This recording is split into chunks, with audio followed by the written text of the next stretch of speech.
Hi and welcome to this week's Three Legs, Four Wheels. You know what's going to happen. Keep going. I'm keeping going. It's What's Left of Paul here with Dan, Chris. Lee. Are you sure? Yeah. Am I sure? This is about the fourth time we've tried to. Well, how many times is that? I don't know a I'm lot. sick of this. Can we not just be a bit professional about things? Yeah, thanks, Lee. Yeah, cheers for that. I'm delicate and fragile after this weekend. I broke myself. If there's anything you aren't, Paul, it's delicate and fragile. I consider you reasonably sturdy. Like a sleep. Right. So yeah, we hit the Patreon number of an extra $100 within some hours, not even days. Less than 24 hours. Yeah. Like what's 24 hours like, Paul? long. Especially when you go out and inadvertently have a skinful the night before and don't crawl home till 3 and go to bed till 6. You knew it was happening by that point. No sympathy. No, I'd forgotten it was happening by that point. You still knew. Deep down inside, yes, I knew that I knew. I'd like to thank our new patrons. I'd also like to say that the people that didn't get there quick enough, so not enough people helped. But there was one guy threw $100 in. Was there? Yes. Good man. But that money, if that doesn't come through, If that doesn't come through, we've got his address. And, Beatings. Yeah. Whoa. He's a wrestling fan from Glasgow, so at the very least he could subscribe to Banter Club as well. yeah. Oh, yeah, get on Banter Club. If he's a wrestling fan from Glasgow, maybe not beatings. Yeah, exactly. After all my talk about doing a solo episode last week because Steve was away, I didn't do it. Hello, Dan. Can I make a suggestion? Yes.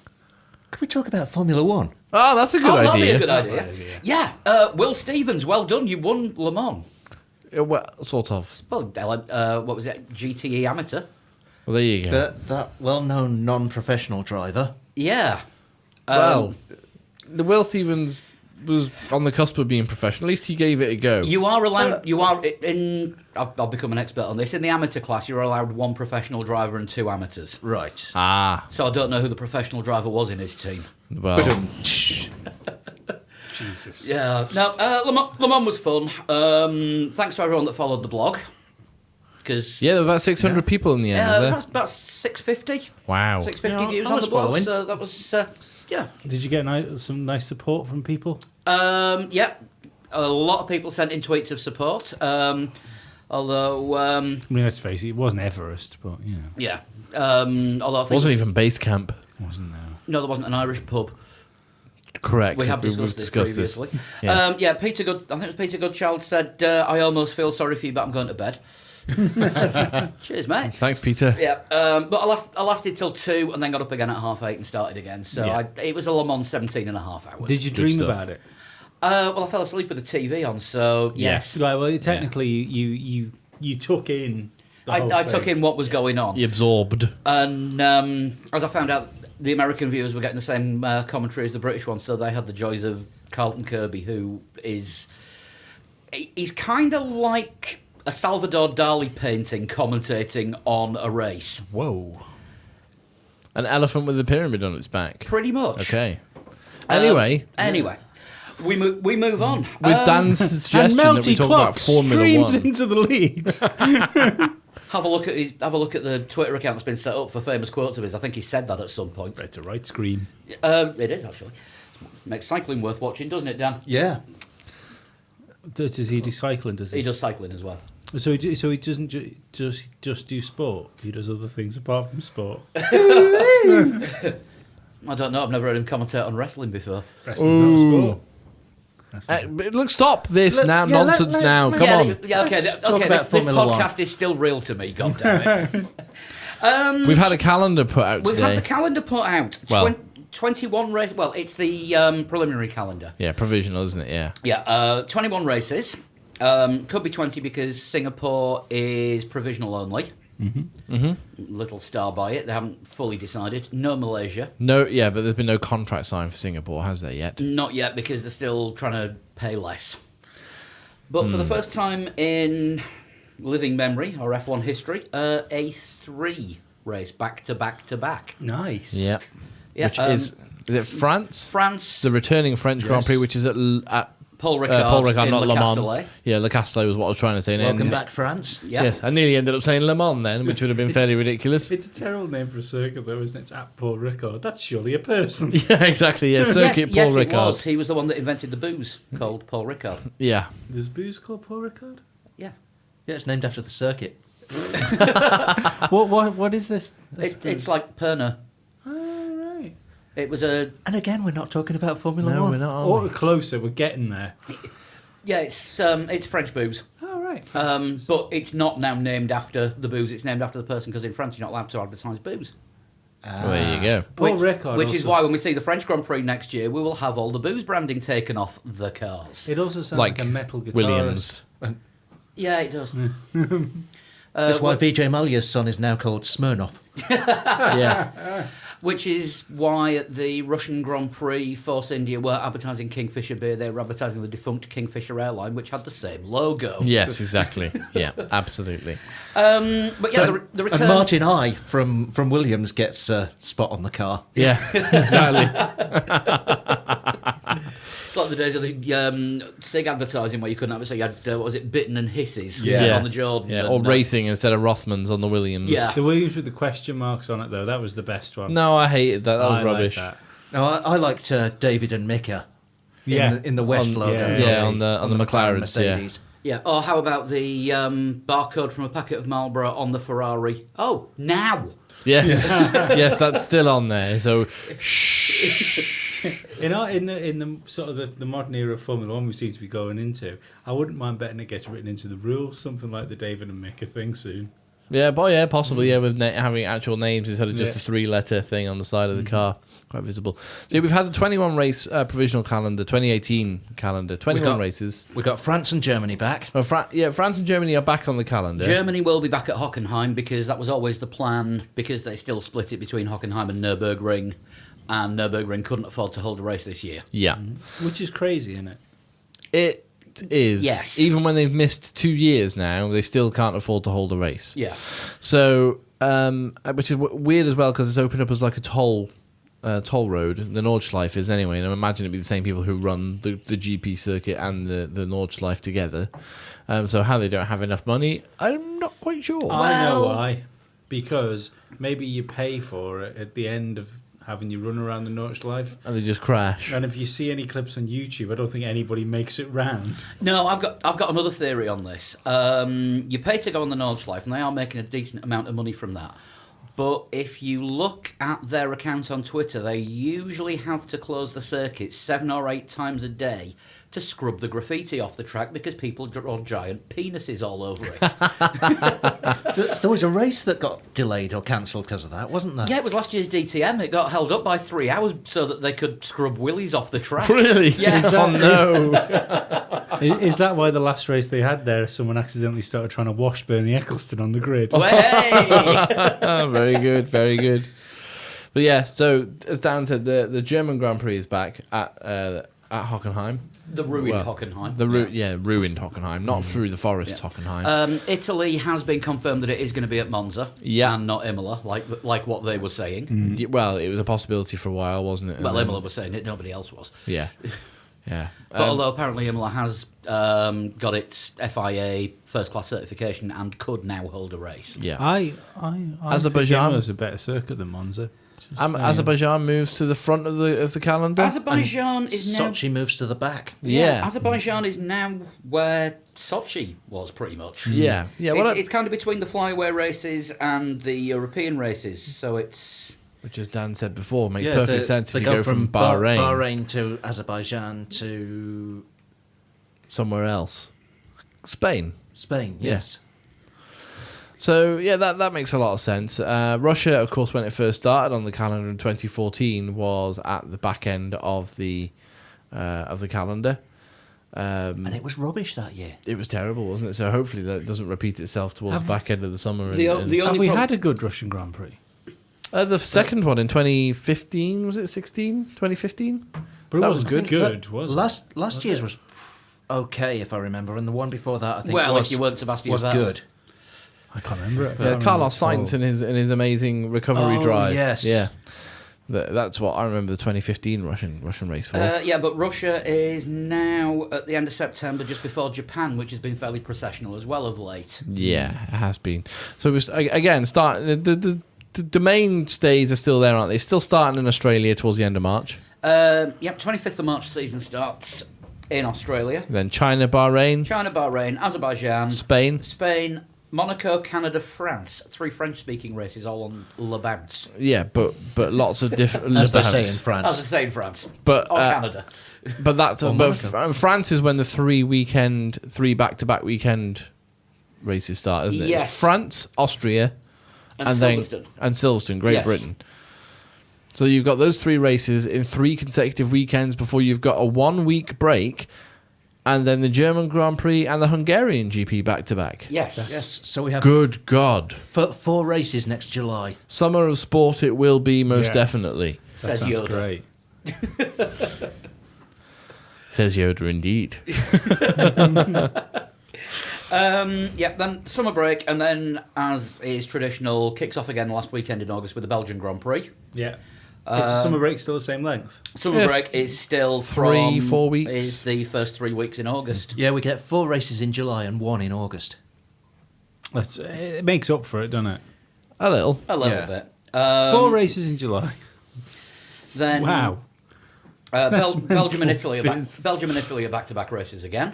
Right, so you got this straight back on it then. Yeah. That'd be a great trip, that. Singapore, is it then after that? Singapore, With then a Russia. little asterisk next to Singapore. Singapore with then. a little asterisk, so there could be a little bit of a break. Then Russia, then Japan. Russia and Japan are back-to-back. What are they? Good God. Yeah. And then USA? Then USA and Mexico, which are back-to-back again. Yeah, and And then... then Brazil. 2-week break, well, 1-week break, and then Brazil and Abu Dhabi. Are they back to back? They're not No. back to back. There is a 2-week break break between the them. last 2. So it's basically an 8-month season with 21 races. But That's mental, isn't it? who was it that said they wanted more? Gunter Steiner, your man from Haas. Fernando Alonso. Alonso wants to see more races. No, he doesn't. I was going to say, Alonso He's does. retired from enough. Well, the IndyCar season usually finishes around about the end of September, so we'll have a couple of months free. Maybe he can Come he back. can do like Yes. Japan and Austin as a guest driver. Yeah. Well, I actually think, we're not talking about this right now, but I actually think this year's driver market is going to be the most exciting for years. I think it's going to be about... I'm more interested to see what happens with the other McLaren. The other McLaren, Van Yeah. Dorn, you mean? Yeah, we'll see what happens. Because I don't think he's done enough to keep his seat this year. Yeah, we'll see what happens going forward with drivers, but I think it's going to be a very busy driver market, and most drivers are going to move, I think, around the thing. Around before 2018 even starts. We've already got a provisional calendar. Bear in mind, it is only provisional. It's not set in stone or anything. We don't get that until, when is that, about August time? Usually about then, yeah. Yeah, the FIA have to go through certain meetings and things and decide, and all contracts have to be signed by a certain date, and if they're not, then they're off the calendar, as per Germany. Yeah. In this year and in the past as well. And you always get races that move around a little bit as well. You know, somebody might go, but I don't want to hold a race that weekend. I want to hold it, way back in the beginning of the season. Yeah. So Russia at the moment is at the back end of the calendar. Might find itself towards the front end of the calendar, squeezed in another There'll be some perhaps lobbying 3 going weeks. on, won't there? You also some lobbying. Yeah, there will. Of course there will be. There always is when it comes to the calendar. But The interesting thing, of course, being that the French Grand Prix is scheduled for the weekend after Le Mans. yes, so 2 massive motorsport events in France, 1 week after the other. Yes. Lots of massive sporting events in France happening all around about the same time, because you've got Le Mans, then you've got the French Grand Prix, and then you've got the Tour de France and the French Open tennis. All in the month All of June. sort of round about June, July time. It's a big sporting couple of months in France.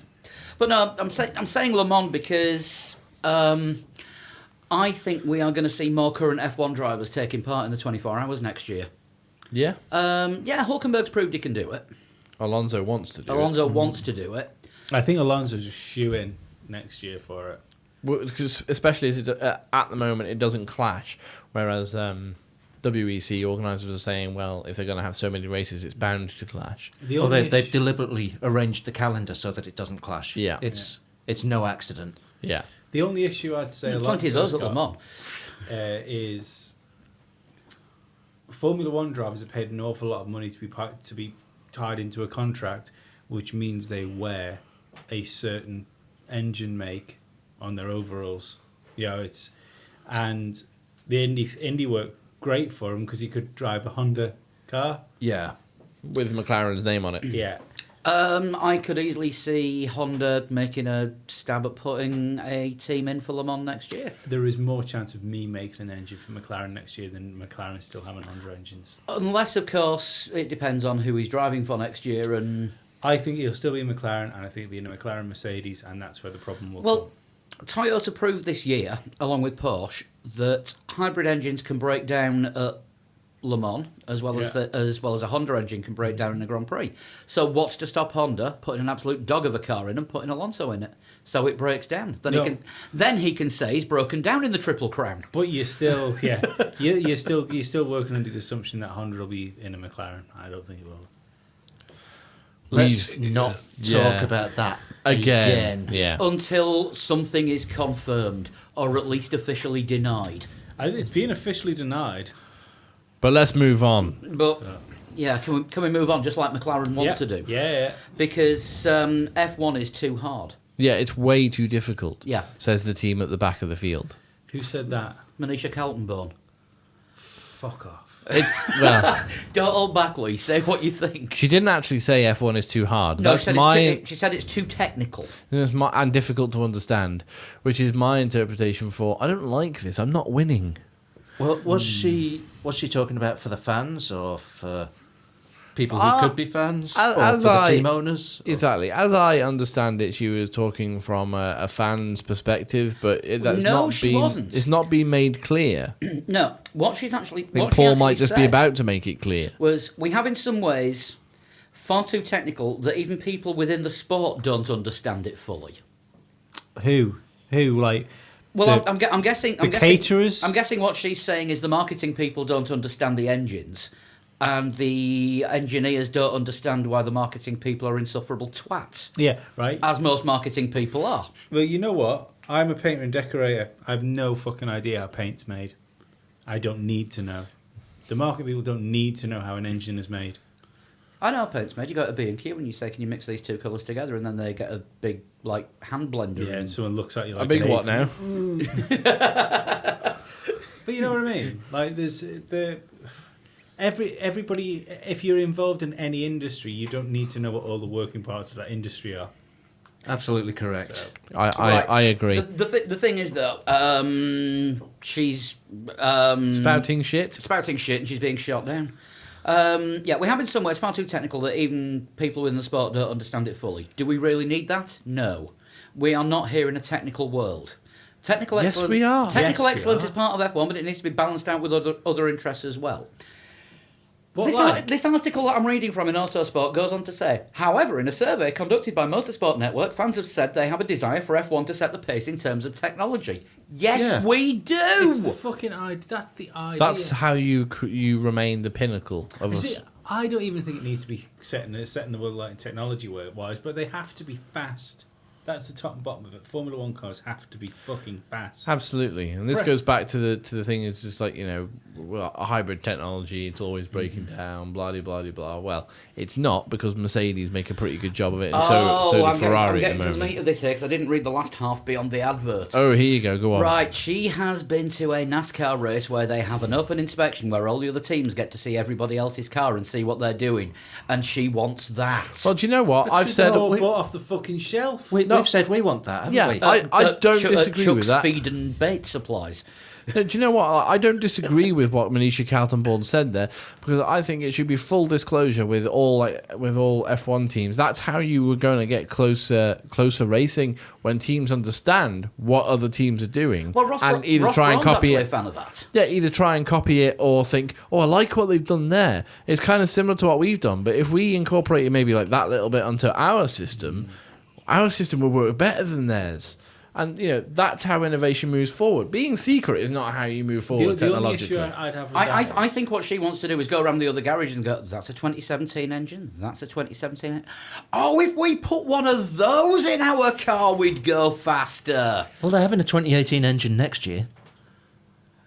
Yeah. Moving swiftly on. Which they won't.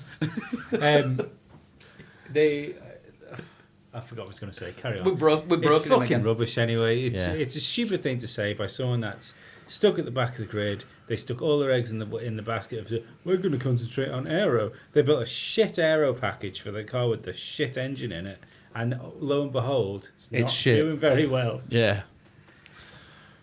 You could hear people complaining. Oh no, we just did. Manisha Kaltenborn is. The only thing I do agree with what she said there is the disclosure of information between teams. But I've said that for a very long time. The problem is, and I can see why she said something like that just to get some column inches per sound, because they are that anonymous. Yeah. That she's got to come out and say something stupid. We didn't even see them at the just to be Canadian GP. reported on that sort of newsflash. Sauber still exist. In the first sort of half an hour of Predator, like Predator's had more TV coverage than Sauber. Yeah. Yeah, Norm's wife in Cheers. She was never on screen. Right. Okay. All right then. Robert Kubica is the next thing on the list. Well, we've spoken about him in recent weeks because, of course, he did that Renault test, and then last week we were like, oh, it turns out he was actually faster than Sorokin in that car. And did like 115 laps or something like that. And he now has a plan. In his head, apparently. He has a plan to return to Formula One in his head. He's not saying it out loud. He doesn't want anyone to know about it. But... He wants to tell some teams. No, but he's driving. That would be useful. He's driving. Yeah, he does want to tell some teams. Perhaps that might be a good idea. I have a plan to become a Formula One driver, and I'm not going to tell anyone what it is. I also have a plan to become a Formula One driver. But that dream died when I turned 12 and realised that you need to be younger than that to start karting. Kubica is driving a Renault. Is it the Festival of Speed? Yeah, he will be driving a Renault. It's not confirmed which. It's either going to be last year's or the 2012 again. Yeah. At Goodwood, which it's part of the hill climb that it's taking part in, which does involve some sort of fairly swift steering moves. If you've seen videos from previous ones, it's more of a bit of fun in it. Yeah, it's not. Yeah, it's a bit of fun until somebody turns over a vintage Formula One car that they paid like $2.5 million for. Oh yeah, I mean, it stops being fun then. There's a lot yeah, more that was crying. a to be 70s perfectly McLaren, honest, wasn't it? That was the one that fell off the crane at the classic race in Monaco. Oh yes. Yeah, if you can afford to buy it, you can afford to crash it. Yeah. And if you can't afford to crash it, you shouldn't be racing it. Yes. Yeah, or buying it. Paging Pastor Maldonado. Yeah. Yeah. No, Kubica says he has a plan. Of course, this doesn't mean anything. Doesn't mean he's necessarily coming back to Formula One. But all the fans. Oh kind yeah, yeah. There's been Yeah. a lot of hype around lately. Was it Mark Hughes saying something about he was arguably the greatest driver of the generation, but he's not here at the That's moment. rubbish. Lewis said he was better than him, but that's a kind of very Lewis thing to say. Yeah, so did Fernando Alonso, but don't forget all these quotes would have been about a driver that A, wasn't in Formula 1 and B, just had a terrible accident. People generally don't turn around and say, yeah, he was all right, he was never going to win anything. It's when he's lying in the hospital bed. But he'd already He won was something by good. that point. He was good, and he was good. fun to watch. But we had this conversation last week, Yeah. didn't we? I liken to a Daniel Ricciardo. So, right, of Yeah. now, where he's got all the tools to do it with. But that does, no one on that grid that hasn't already won a Formula One World Championship is guaranteed one. Oh, no one's guaranteed a race. Oh no, absolutely not. I don't think you'd compare him to Daniel Ricciardo. I mean, Ricciardo's got a much better hair game going on than Kubica. Well, Kubica's lost a bit of hair, yeah, in his yeah. time away from Formula One. He was losing a bit of hair when he was in Formula One. Yeah. But Cyril Abiteboul, Who? yeah, your man who's in charge of Renault the F1. boss of Renault, Wow. Monsieur Renault. I've never heard that name before. Ah, right. I'm sure you have. He was called Papa in the adverts. Oh, And it was Nico Hulkenberg. Nico. Nico, Papa. Yeah, he is. How come we haven't said that yet? We missed a trick with that one. Absolutely. Jopo, Nico.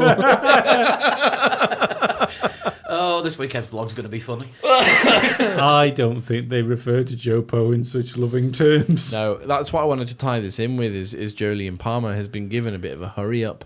Well, Jolyon Palmer publicly though now yeah. publicly it's your man who you just said there. Well, he's already got his excuses in early because when we get onto that, he's blaming other factors. But the boss of Renault has said that Kubica isn't in their specific plans at the moment. But yeah, he's only done one test in an old car. We'll know if this is getting down to it if he gets a FP1. Yeah. Well, he can't have an FP1 until he's done the test in Hungary. A test after Hungary. Right. If he does a test after Hungary, and then we see him in an FP1 towards the back end of the season, then he's not a shoo-in by any means, but it's not a stupid idea. Yeah. I can't remember who said it.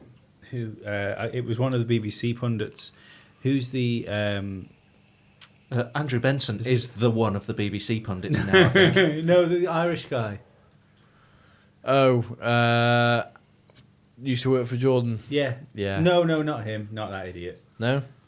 So Jordan? No, Gary Anderson. No, that's what I was thinking of. Yeah, no, not him. Anyway, regardless of who it was, they were having a conversation on the BBC podcast. Tom Clarkson? He's not Irish though. I don't know. It was on the BBC podcast. Eddie Jordan? He's Irish and used to work for Jordan. I would have turned off.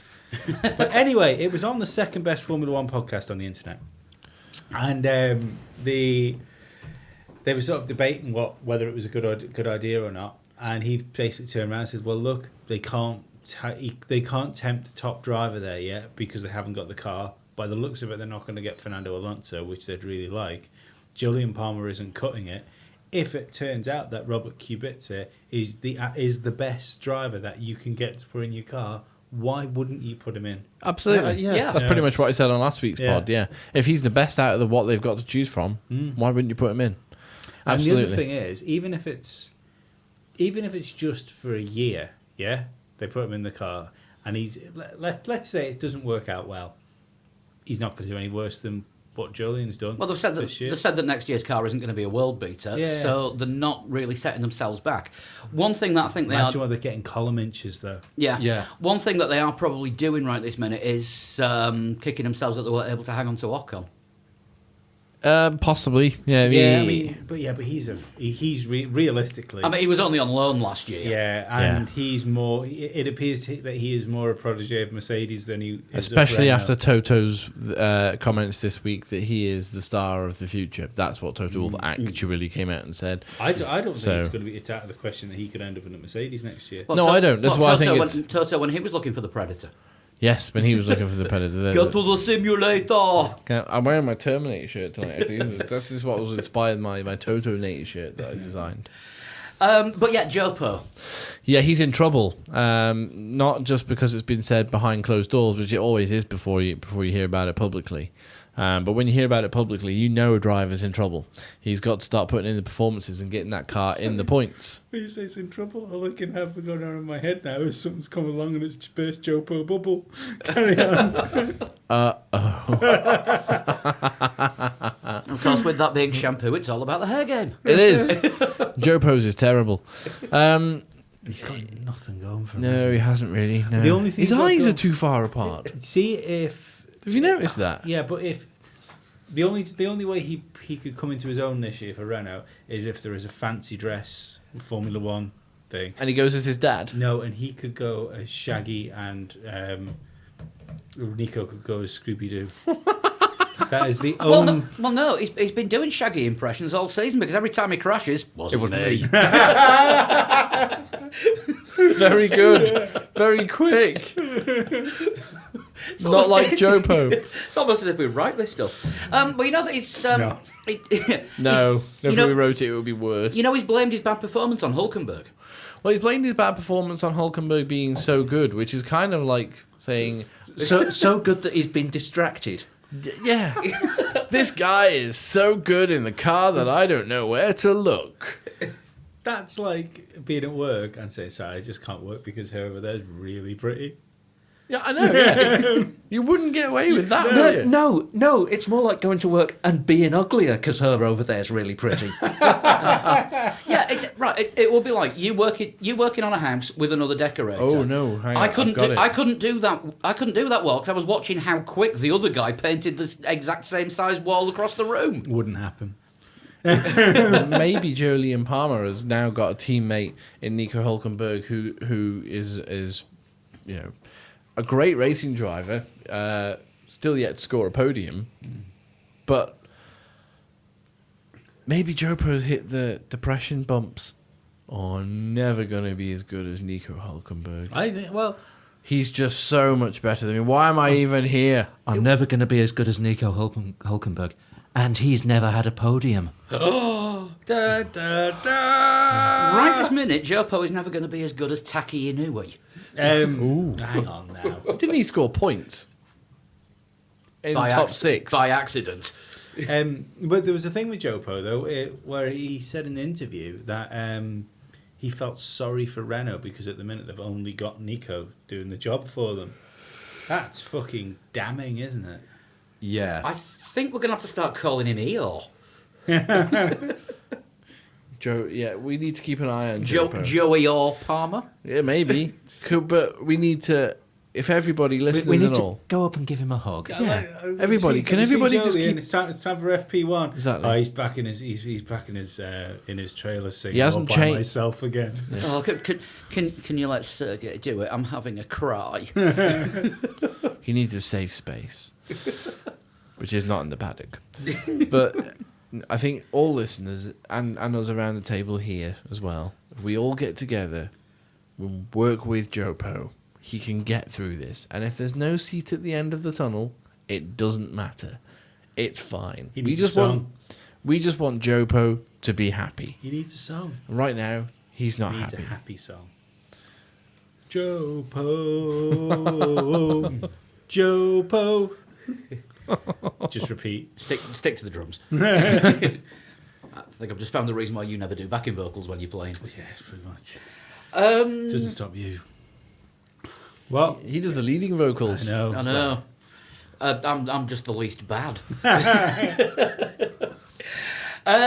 Force India. Or not. Are they Force India? Well, they are this week. Well, are they this week? They're Force Your Name Here. Oh, pardon? That sounds a bit arranged marriage. Which they are fond of in India. But yeah, Force India, Vijay Mallya has said that he's considering renaming the team to attract sponsors. Let's be honest, he's considering renaming the team to attract buyers. Because nobody wants to buy a team called Force India. But No. it also has absolutely nothing to do with the fact that the team was set up to promote India and is now a little bit... He's in a bit of argy-bargy with India, the country. Yes. And their main title sponsor is German, I do believe, now. The Austrian, the water company. Is it Austrian? The BWT water company. Yes. Yeah, Austrian, Yeah, I think. Be Wet. Yeah, Does what it says on the tin. exactly. Yeah. It needs to be bought. But the last time he made a statement about the team being for sale, he was valuing it at about $100 million more than anyone would be prepared to pay.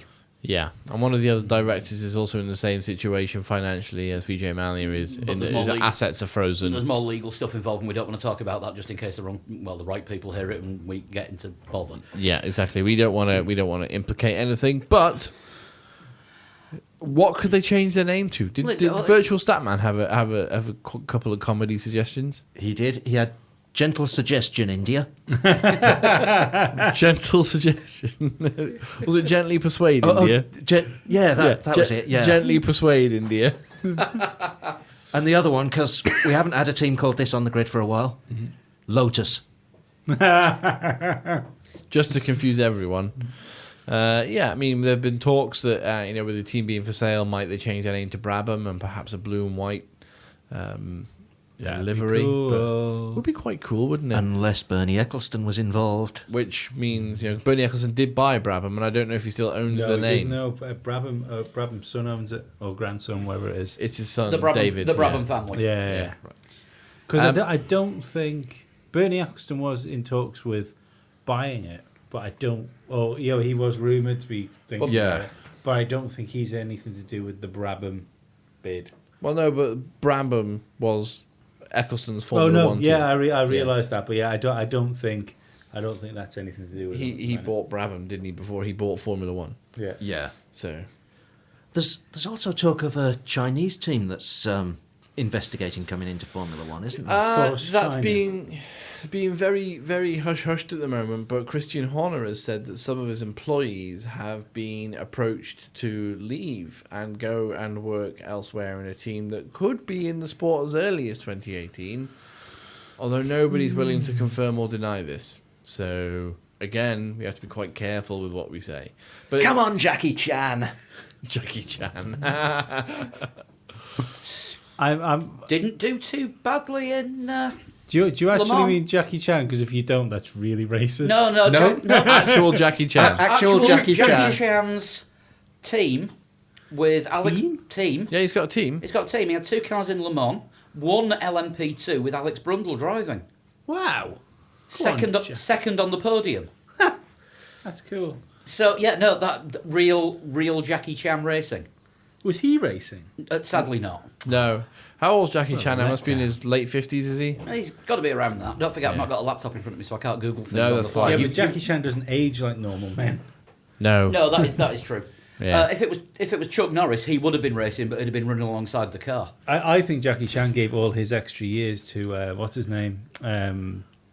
Will Smith. Jean-Claude Van Damme. Because he's had some extra years from somewhere, hasn't he? But yeah, the Force India name change, as we were discussing before, was it Gentle Persuasion India? Gently Persuade India. I want listeners involved on this. You're going to gently persuade them to get in touch with Force India? No, I'm going Are we going to buy Force India? No. I'm going to gently persuade Just them. £2 a month. Baby, You could help this struggling Arthur Formula wants One Force team. India. I was thinking more along the lines of get in touch on our Facebook page, through Twitter or email.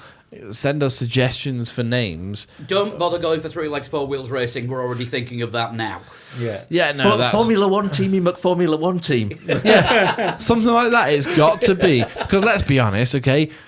Who didn't think that's a shit name the first time they heard Force India? It's still a shit name. Oh yeah, exactly. Yeah, we just got used to saying it. Forthy McForth face. Pinky, but oh no, hang on. Careful now. Yeah, Team Sergio Perez. And Poss- friend. but But we yeah, don't have team orders. but I want your input on this, listeners. I want your input on this, and I want you to be as creative and as funny as you can be. Even if you don't think it's very funny, send it in. We might think it's hilarious. The problem is, though, if they do come back as Brabham, what they're going to do for the colour scheme, they're going to reclaim it off Haas. What do you mean, the grey and white? I'm colourblind. It looks like a Brabham. Well, that's not their fault.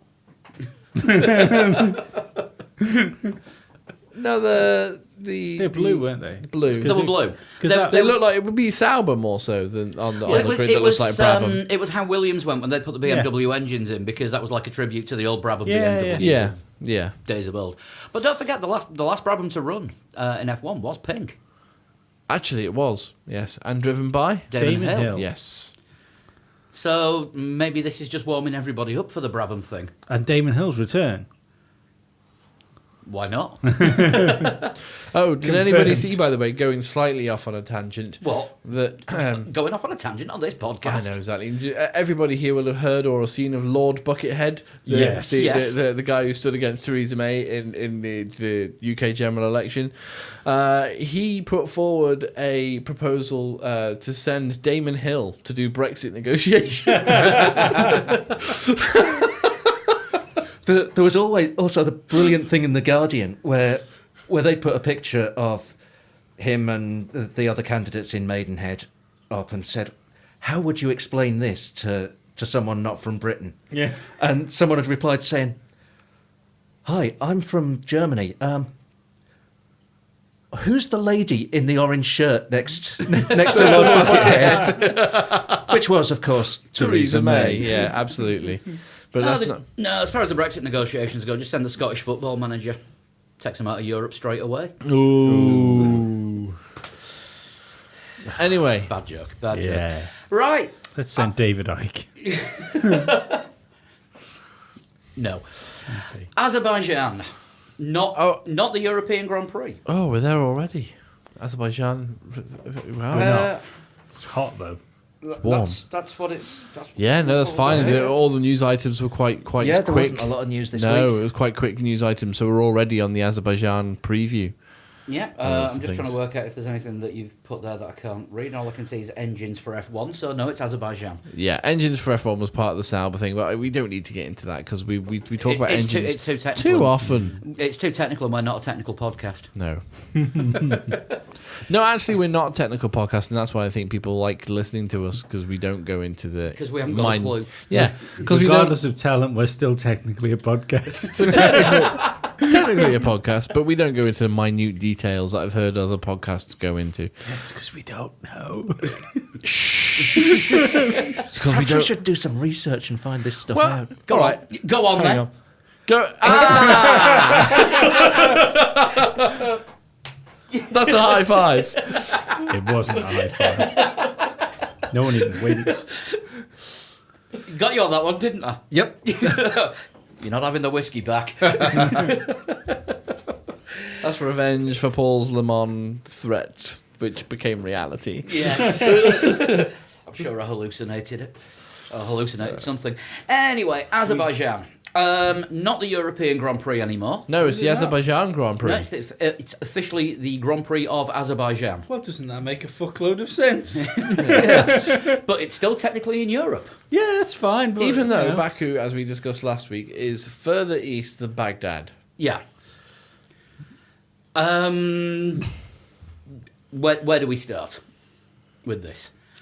It's the first race was boring. Yeah. It really was. But the first race at Sochi was That boring, was and gonna the be my second one next- was was amazing. a lot better. I'd Yeah. also say GP2 was fucking phenomenal, wasn't it? Because Oh yeah, because there's lines. Yeah. They didn't know which was a safety car line, which is a D. Well, they don't have DRS, do they? Which was Yeah, they do. Do they? They have Yeah. they have various lines. They didn't know which was DRS, safety car. There was about 5 safety. Wasn't there a safety car for the safety car at one point? Because the safety car had a bump. So I think as Because we were getting really excited on the Saturday, thinking, definitely speaking then. sorry, go on. I It's just like God, this takes me back to the start of this recording. I'm pretty sure that my aluminum MacBook could take a fucking hit with your head. not your aluminium one. No. All right. You've changed, man. You've changed. No, I was just going to say, I think Azerbaijan was shit last year, but the fact that Mercedes were dominating it, it was... Hamilton had problems. Nico was just blasted in, and I think drivers were driving within their capabilities a lot. Yeah. So they didn't Yeah. have a GP2 type race. Formula One is a lot closer this year. Look at the And I think Red they- Bulls as yeah. well. Right. They had problems with their tyres like hell in Azerbaijan. Right. One thing that you have to bear in mind about why GP2 was better, this has just occurred to me now, and it's also to do with a lot to do with the problems that Lewis had. The radio regs. The GP2 drivers were allowed full communication with the pits and to be told what engine modes, what to do. Formula One wasn't. Remember Lewis's something's wrong on the steering Yeah. wheel. If I tell you what I'm going to do, can you tell me if it's right or not? Sorry, Lewis, we're not allowed to do that. Was Azerbaijan the first race that was enforced in? No, that was the last race it was enforced the last in. one. Because Because it because caused- Lewis. No, Because it wasn't just Lewis, was there? There was somebody else who had engine problems and had a similar race to Lewis, but we didn't hear about it because Nico Rosberg had the same thing happen to him. It just wasn't as bad. if you believe Paddy Lowe at the end of last year's it Azerbaijan was Grand Prix. I want to say it was a Toro Rosso. It was somebody had an engine problem and wasn't able to fix it out on circuit, but we didn't see that because it wasn't World Championship fighting Lewis Hamilton. Yeah, but no, I think it was Toro Rosso that was having the problems and wasn't allowed to get told how to put it right. Science rings a bell. Possibly. I know. They should have just I know told listeners do a lot more research Yeah. than us. So if somebody wants to remind us, Yeah. but we don't have that this year.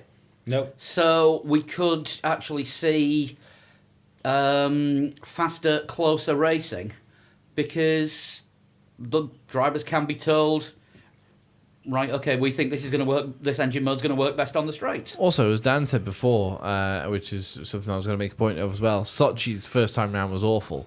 But mainly, I think the teams were sort of finding their way around it, and the drivers were sort of finding their way. Didn't want to do anything too risky, too bravado around a new circuit. Just wanted to basically just get the car around a race distance, see where you finished. Learn how different it is to the simulator. Yeah, exactly. And it's essentially a data collecting thing for a lot of teams where they all right, okay, now we've got real data from this circuit after a full race weekend. We know what to do next time we come back here. So I think we could see an practice was awesome interrupted race last year because of the curbs, yeah, coming loose, Yeah. too big. manhole cover Manhole. I think was there was a couple of manhole cover issues. yeah, they didn't quite fly off, did they? Like they did in Monaco. No, But I they think just got one, loose. I think One one was loosened. protruding, wasn't it? Yeah, and some of the bolts that they were using on the curbs were too big, and there were bolts sticking up and puncturing tyres. Certainly in some of the support races. So you couldn't go full chat into a corner and use the curbs because you didn't know if the curb was still going to be there when you drove over Well, it. it's a longer straight, isn't it, on the calendar as well? That is it, 2 kilometre straight? 1 kilometre. 1 kilometre, but I'm sure the one in Abu Dhabi is a bit longer than that. That might be 2. It's Might long. be 2. But anyway, Bloody I think it's the longest. You can one of see them. the curvature of the Earth on that straight.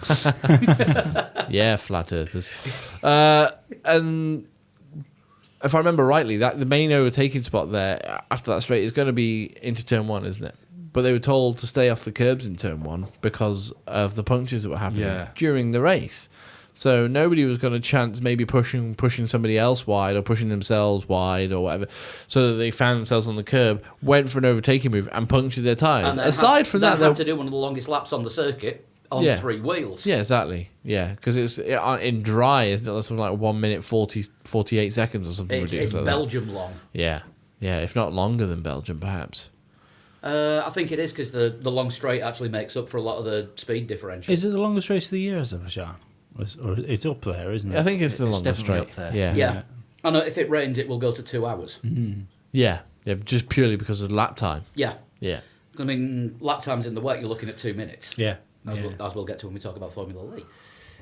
The times on Formula 1 2017 are not necessarily... Oh, so it's 16 and not necessarily fact. We've found, though, aren't they?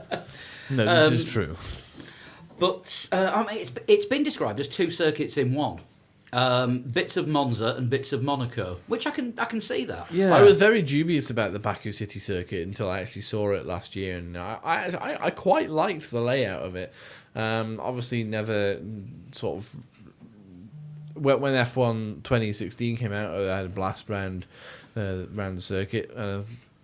Works quite well, actually, I think, sort of as a Formula 1 circuit. Still unsure about that little cut through by the castle, but it's its sort of focal point, isn't it? Yeah. Any picture you see of the Baku City Circuit is either of the 2 sail-like buildings that are in the middle of the city, or of the road going up past that castle. Yeah, I am sure there's going to be 2 live blogs this weekend, and I need to get an official picture from one of the teams for it and for both of these. And I am sure it will be pictures of a car going through the castle section, not going through the castle. I was going to say, how do you manage that? Unless they get it very wrong. Yeah, Yeah. which is what we were expecting to happen last year if Maldonado had been racing. Yeah. McLaren, I'm afraid to say, and Sauber are going to suck at this one. That yeah. straight is going to kill the pair of them. Yep, that's fair enough to say. 2 teams massively down on power. Any gains that McLaren make in the tighter sections are going to get wiped out on the straight. Is that straight much longer than Canada? Yes. Yes, Yep. it's the longest. The circuit or the country? The circuit. Yes. It's the longest straight of the season. Yeah, but is it much longer than Canada? Yes. Because I'm only thinking that, Alonso looked to be almost scoring a point till his engine blew up, didn't he, in Canada? It's not like he was getting overtaken on the straights, but it's not like there wasn't enough in that car to make up the difference. Well, it's not just that one straight. There's about three fairly long straights. Longish straights. Right. There's some just fast, flat out, point it in a straight line sections. He also thinks he's getting a penalty as well, doesn't he? I don't think there is anything left in that power unit that is not used all three of.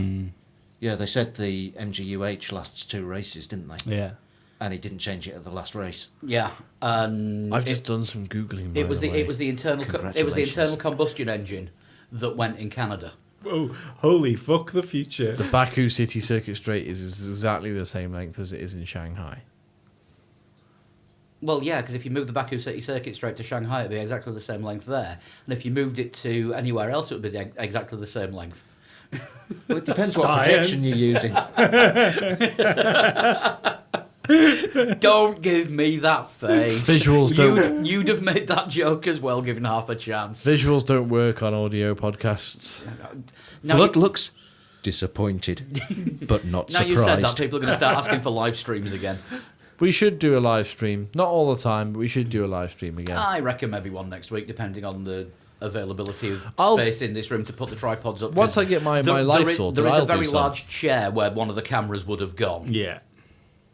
Yeah, and I'll be doing some live streams, hopefully, with if I get my Well, we've got actual video life content sorted. coming, Yeah. You'll see some live streaming going on. Yeah, thinking about a chat show idea.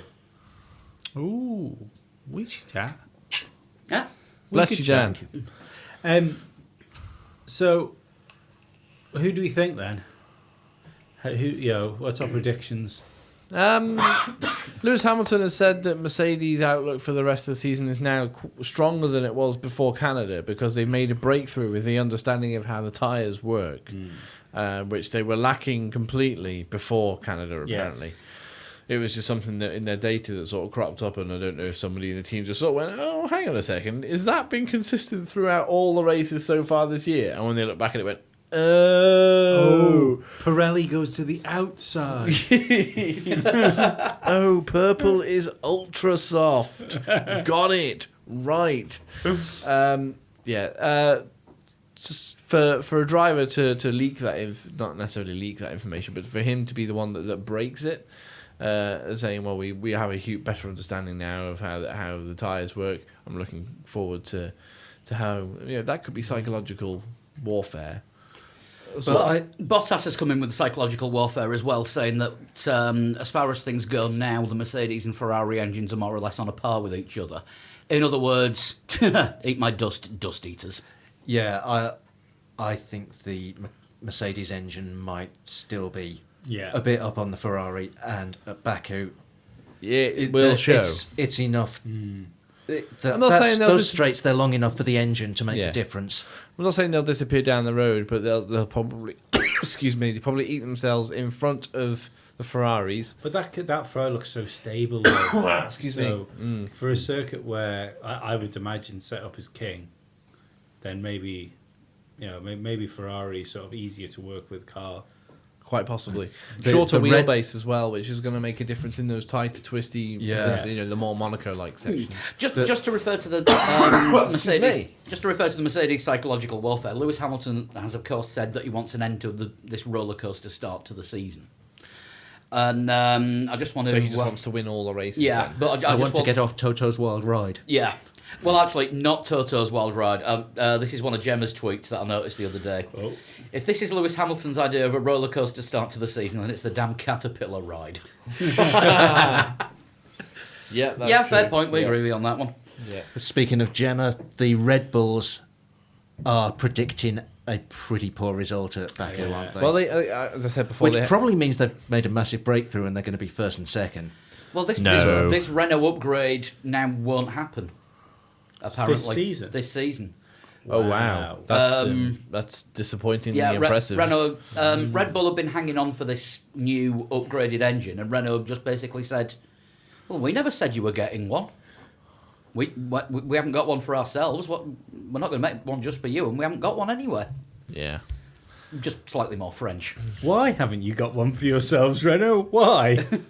You see, We're doing well enough. I've always said Yeah, that Renault could be the breakthrough development surprise as the season rolls on, but not if they're not going to bother doing anything for the rest of the year. That's, you know what, that's very French, isn't it? You know, it's, we can't fix the engine because of the token system. We'll get rid of the token system. We're not fixing the engine. Yeah, it's all sorted. You can now fix it.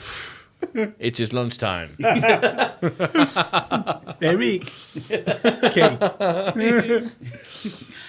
No, I think Renault powered cars are going to struggle this time. I was going to say something then that is completely slipped my mind. Other Mercedes teams. That was it. Williams and Force India.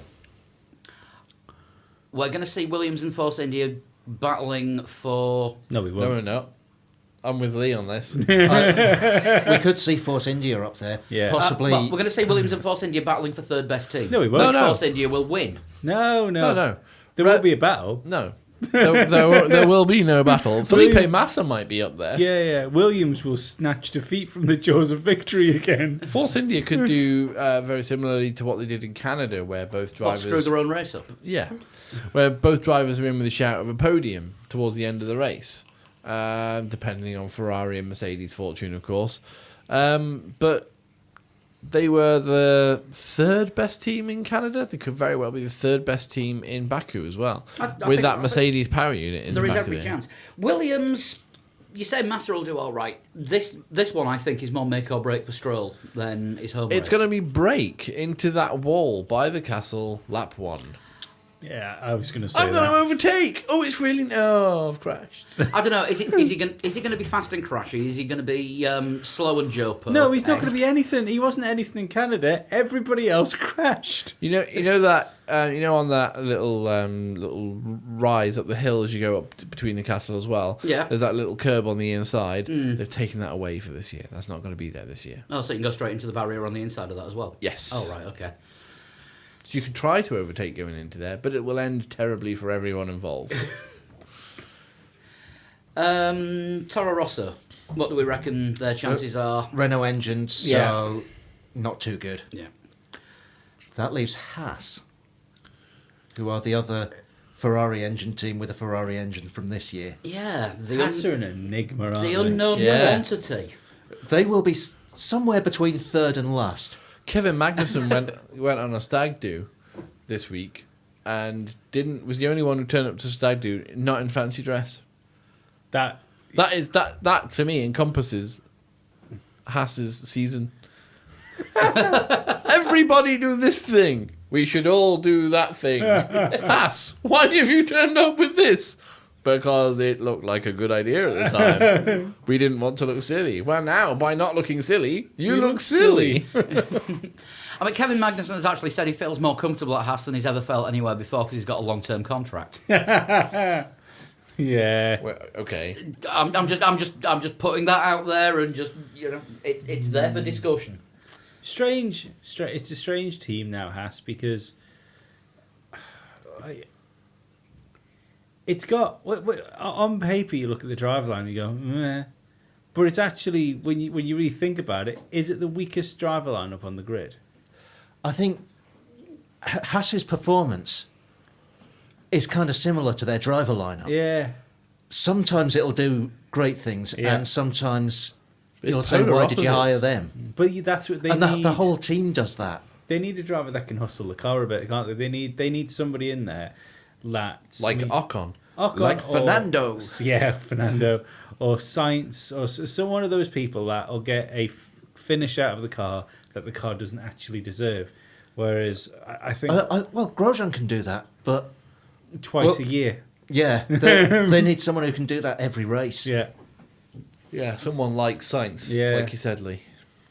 Consistent inconsistency.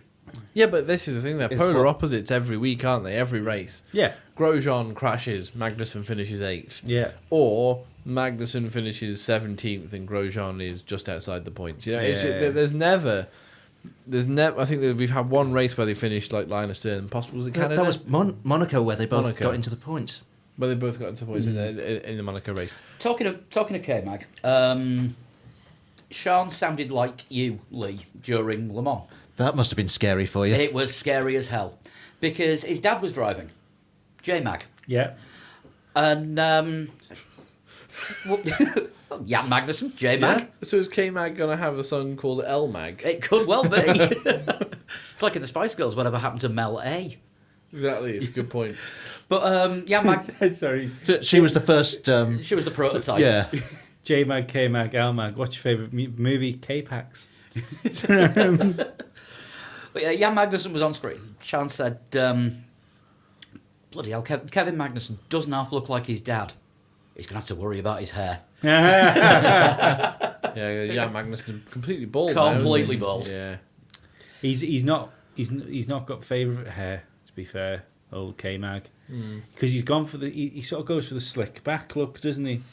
So, Yeah, you know what? It makes him look like he's going faster. Yeah, maybe. Look, But no, you- he looks like Draco Malfoy out of Harry Potter. Yeah, you've got to be a certain type of man to slick your hair back. To slick your bright blonde hair back. Yeah. Not having It's a Scandinavian thing. They do things differently there. Grosjean. Well, Grosjean's got awful hair. He looks like a beaker. I think that's more the neck. Well, yeah, even the hair. No, I just thought that was more you put him near something and it's on fire.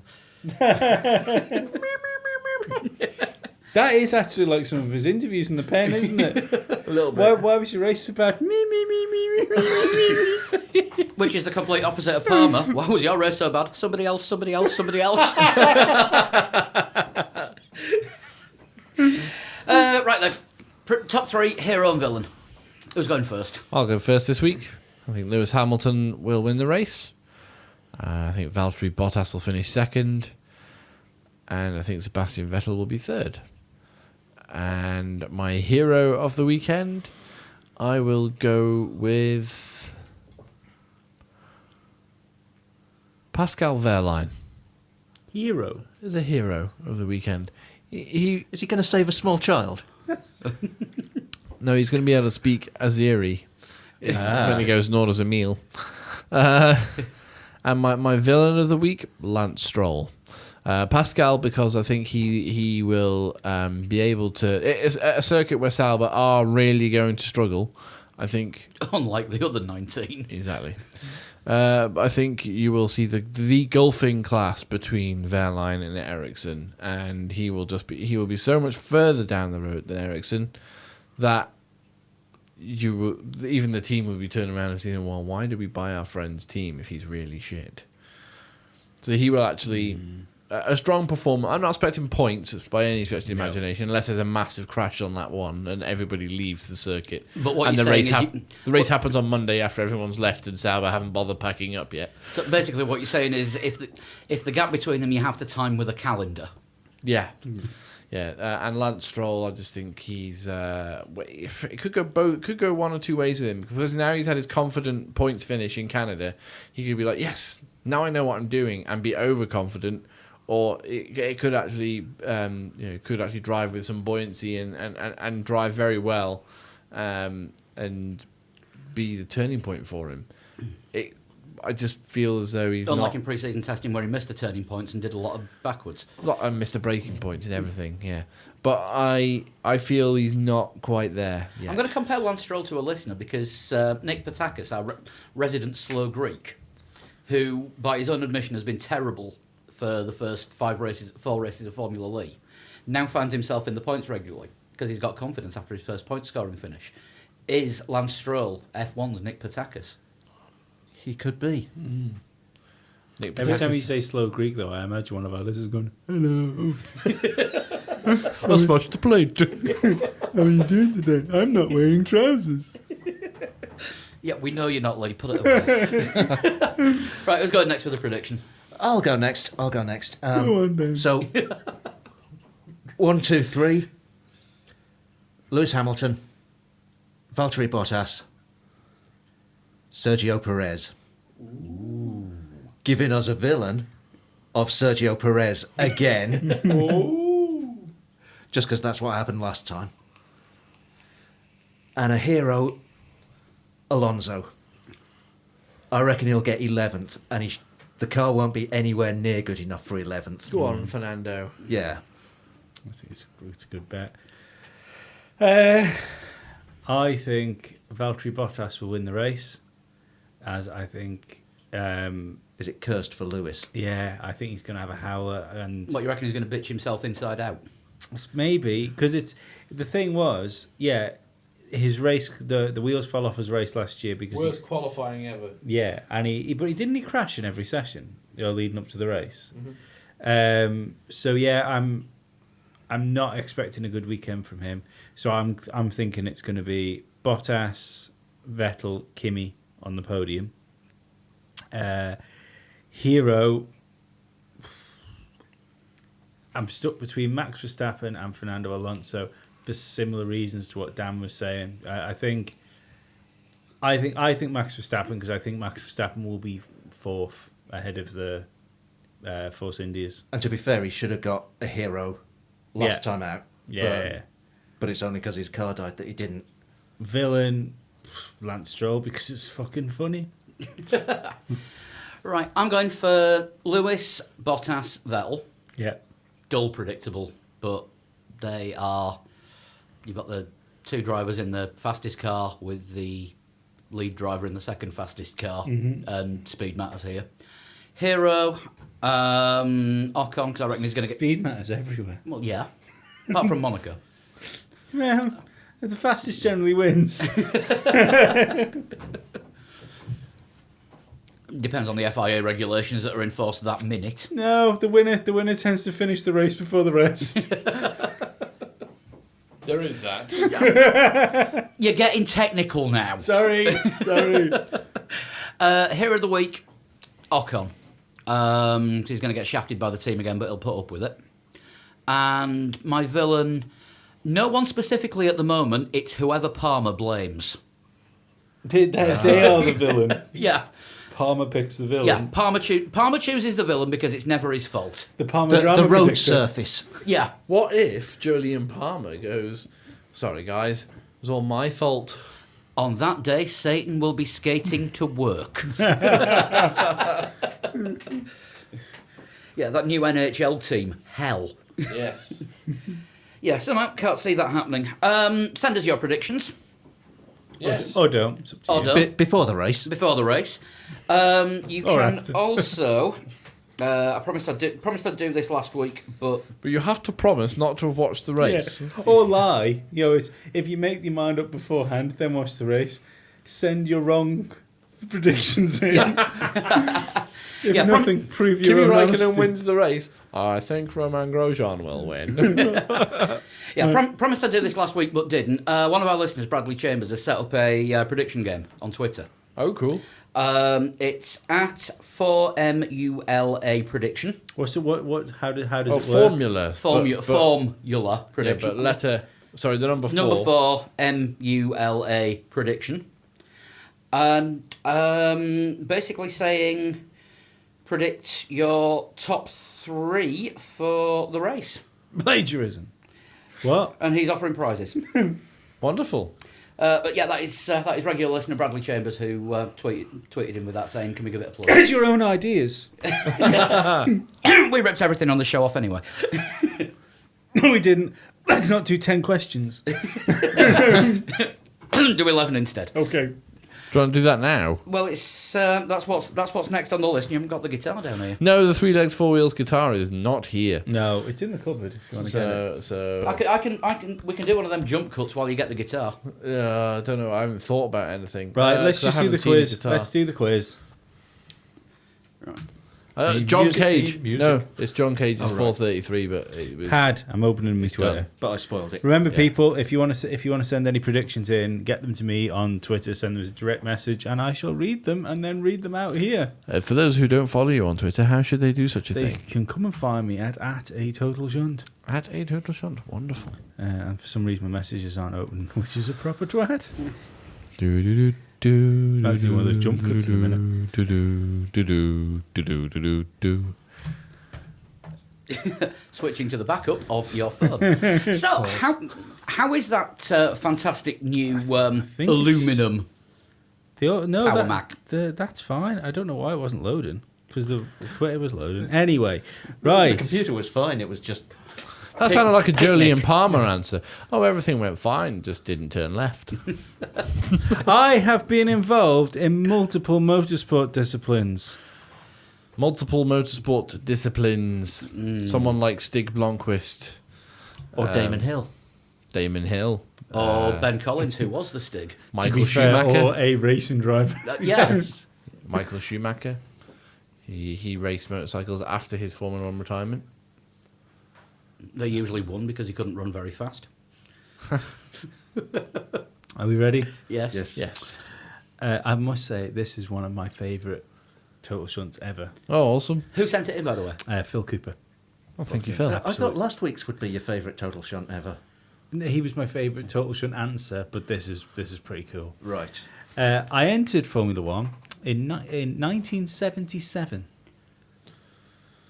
Ooh, right, okay. So not James Hunt. No, not James Hunt. James Hunt didn't take part in an awful lot of different... He did charity races, didn't he? He started in minis.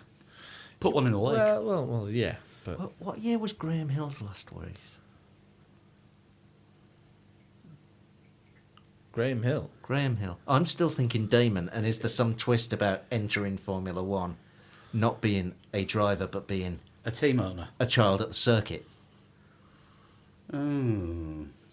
Not 77, I don't think. Graham Hill had already had his own team by then.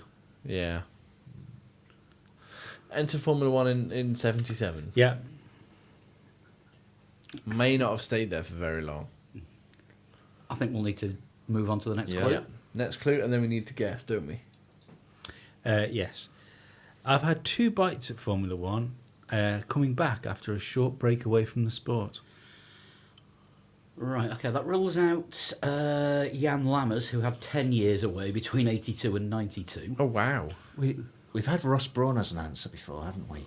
I'm pretty sure we have, yes. Jan Lammers sounds like Cockney rhyming slang. No, Jan Lammers was also, he drove British touring cars in the 93, 94 season, can't remember, when Volvo used estates.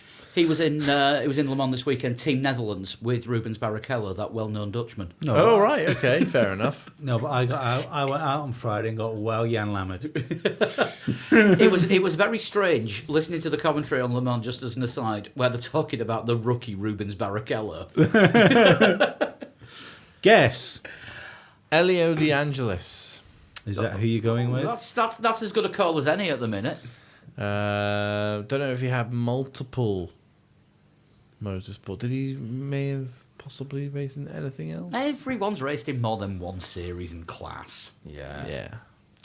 Did you ever guess at Elio De Angelis? I'm not. You're not Elio De Angelis. I'm going to give you another hint here. Just In between the hint. in betweeny hint. Yeah. So this is clue 3.5. Yeah, sort of.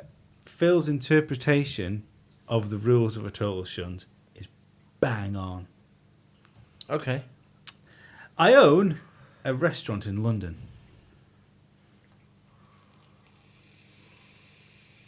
That's me sucking on my vape and pondering. Yes, it is. Um, Peter Stringfellow. no, That's more a club than a restaurant. it's more a titty bar than a club. Where is this place? Don't know. Leicester Square. I've been to Leicester Square. I saw Crocodile Dundee at the cinema there. Did you? Yes. Um, I actually DJ'd once in the club that is now Peter Stringfellow's lap dance club, the Hippodrome. I did half an hour at the metal night that they used to have right. back in I've 1989. been in the basement down at the old Hippodrome, yeah. Anyway, we'll go for another clue, I think. I have a strong and stable history at Le Mans. Not Rubens Barrichello then. Sorry, the rookie Rubens Barrichello. Looking for a GT driver then who was who owns a restaurant. And entered Formula One in 1977. Careful with the word in here. I think this is one that's set out to trick us. Possibly. Yeah. Are you ready for question 6? Yes. I have won 4 Formula One World Championships. 4-time world champions.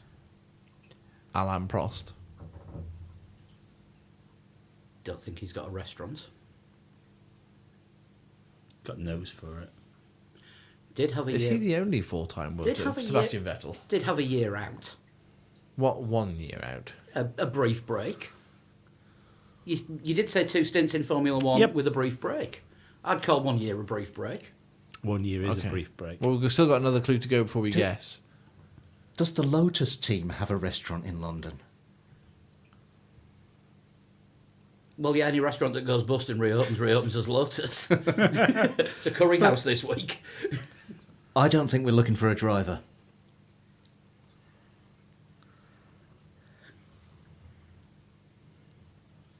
You might be right. I'm going to put that out there. I don't think this is a You driver. might be right. You've won 4 Formula One World Championships. So, that last clue. Do we need to give you a guess now or after the next one? After the next one. Shall we have the next one? the I've next got a one. theory. I've got a theory. 2005 was a definite turning point in my career.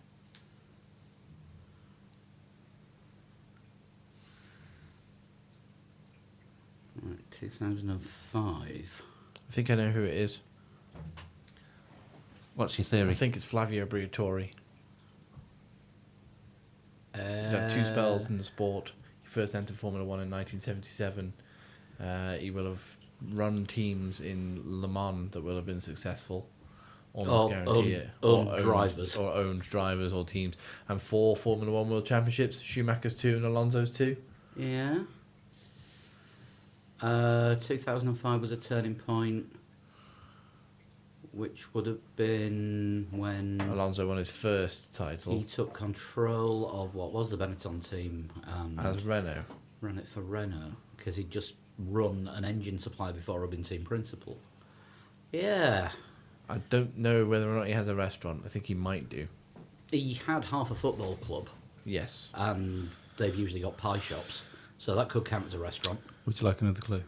I thought, don't we have to give one now, or? I don't think so. No, one more. I think. Let's Isn't it? have one more, clue? but As well as owning a restaurant, I'm synonymous with the catering industry in general. Now, we've already had Eric Boulier. It's a sponsor. Catering sponsor in Formula One. Segafredo. That's the only one I can think of. Unless Lotus Biscuits. Have you got one question left? Are we on 9? This is the second guess, isn't it? I thought that was 7. No, Six or no, seven. we've got... Oh, sorry, yeah, it is. Sorry, I missed one.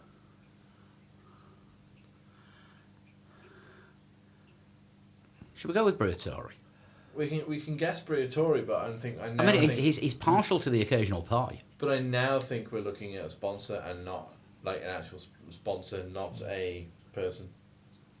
I will confirm that Flavio Briatore's swimsuit being eaten by his own ass is not considered catering. Zepter.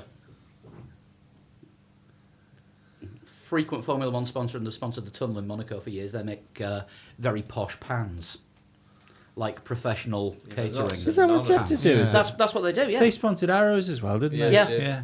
I'm not sure they're synonymous with catering now, are they? Well, they Pans? are. They are a catering. Pans are pretty synonymous with the catering industry. But not yeah, but you don't see Zepter. Zepter and think, oh, they represent the whole catering industry to me. Maybe if they're a trade tool, maybe they are synonymous with the catering industry.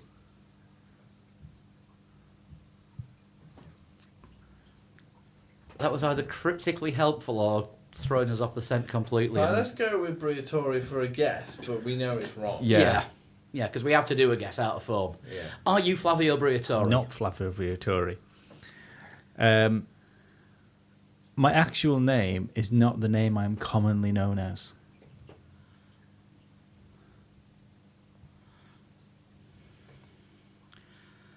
Oh, hang on. Didn't Kenwood sponsor McLaren for a bit? And they make food creation products as well as stereos. After the World Championship years, I think Kenwood came into it. And that company must have been formed by Ken Wood. I think Yes, it I think was. Kenwood did sponsor McLaren during the Mika Hakkinen times. Oh, the Hackney times. Yeah, they would have done. Yeah. Is there a Kenwood restaurant? Well, they've got a chef. How about DeLonghi? Yeah.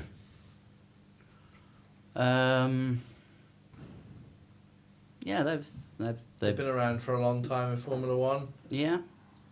Through the 70s, 80s, 90s. And adult Formula One drivers tend to be to shorties.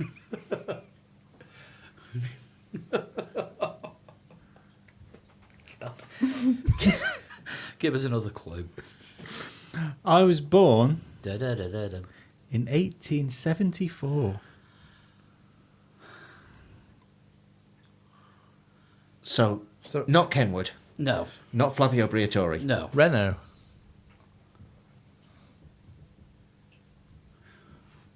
I wouldn't say they're synonymous with the catering industry. Correct. Because Eric Boulier's not there anymore. That's 10, isn't it? That's 10. Is it? Yeah. But how could it be 7 plus 2 is 10? You said you missed out one. Did we get that one? Yeah. So that's still only 9, surely. Don't think so. Have you asked all of them? I think so, yeah. Well, no, there's a couple of Spaffer questions.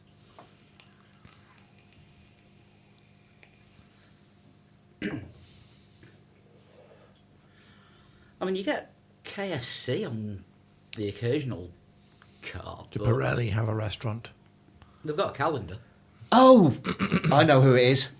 It's Michelin. They've got a restaurant guide. They must have a restaurant as well. When did they pull out of F1? I think Dan might have After it. the 2005 debacle in Yeah. America. And they may have entered in 1977. I think Dan might have it. And the Michelin man is called Bibendum. And he would have been Isn't that what drummers do when someone tells a joke? 1874. Sounds Possible. Yeah. feasible. Around about the time rubber was. They're definitely synonymous with the catering industry. Yes. Yeah, I, we'll go. I reckon 4 World Championships sounds feasible. Yeah. Yeah. Are you Bibendum the Michelin man? I am! Yes. Well done, Dan! That is amazing. That was fucking ace. Yeah, well done, That was Phil. awesome Yeah. on the last clue as well. I apologise to Phil because on the fly, this is why I got slightly confused. I moved the questions around and I changed a couple of them because when I said I'm synonymous with the catering industry was one of the Spaffer questions, but the question actually was my name lends itself to a restaurant and hotel catering guide. Right. So I mixed That some might of them be- around. yeah. Yeah. There was a couple that would have given Phil, away. that was wonderful. We like difficult ones like that. Yeah. We also like the easy ones, but we like the challenging ones too. Yeah, I said to That was him. close. I said to him that is my favourite one since Super Mario. Yeah, that was close. So you like the ones that don't really exist? But yeah, but again, and this should go to listeners that are going to send them in. Like clever interpretation of the total shunt rule. Anything involved in motorsport, and it doesn't Yeah. have to be real. They don't have to be proper people, cartoons, anything. Just 10 questions, maybe a Spaffer or 2. Right, I'm going home to read up on Speed Racer. Ha Right, Formula Lee. Reminders of what we need to do. Baku wet Sauber Reminders why. because I'm a cunt. Basically, yeah. We I'm had not a enjoying it. we I've had, only a, had one go. we had a message from If you're upset, then I'm happy. we had a message from Ian Walker during the week saying, "What have we done to upset you?" I just said everything. Yeah, we exist. Yeah. Yeah. I haven't been showered with as much love and attention from our fans as usual. So come to Twitter, tell me how lovely I am, and I might give you a nice Formula Lee. That's not a Might. euphemism. Yes, yes, it is. Yeah, it's a long circuit in the wet, and so far we've only got 2 times under. The long one. Not DeLonghi. I've got one of their coffee makers. Yeah, we've only had 2 times under 2 minutes. Jeff Sharp is leading. Of course he is. But what Jeff has said is if he wins this one, and he did say a big if, because he's not overly sure, but if Jeff wins, whatever prize he gets, we are to put into a draw and give to another participant randomly. Isn't he lovely? Because Jeff has won the last few. Of course, compassion is a sign of weakness, you fucking loser. I'm lost for words. Yes, I think Don't we all win. are. Just You just win. called Jeff Sharp a loser. He's won every Formula Lee so Yeah. far this Bar year. one. And Bar now one. look, one. and And now then he look what came- he's now what he's done is he's done the Formula Lee equivalent of pulling fucking Rubens Barrichello onto the podium. Well, no, he hasn't, because he'll still get the points to win, and that all counts towards the end of the season. But he's just giving the individual prizes away. So it's exactly what Schumacher did to Barrichello by pulling him onto the top step of the podium. You have the prize. I'll take the points. So are you gonna fine him for it? I'm not sure. I haven't really I didn't really think about team orders. But thank you, Jeff, for that offer, and we will take you up on that, Yes, because thank it does give other people a chance to get the prize. Thank you, Jeff. But compassion is a weakness. Sorry, I told you to fuck off. But don't forget there are prizes there are prizes for the top 3, or second, third, and another, courtesy of our mate David at Ultraflix. Yeah. You've got until Monday what date are we on today? Monday the 26th to get them in. 7 o'clock UK time, 2 o'clock Eastern. Yeah. I'm getting used to this now. Yeah. I'm doing things in 2 time zones, which I should know already because I watch a lot of American sport, and I'm kind of used to working on Eastern time for when American football Yeah, games but look kick at off. our metrics. We have people from all over the world. That is true. But yeah, 7 o'clock UK time.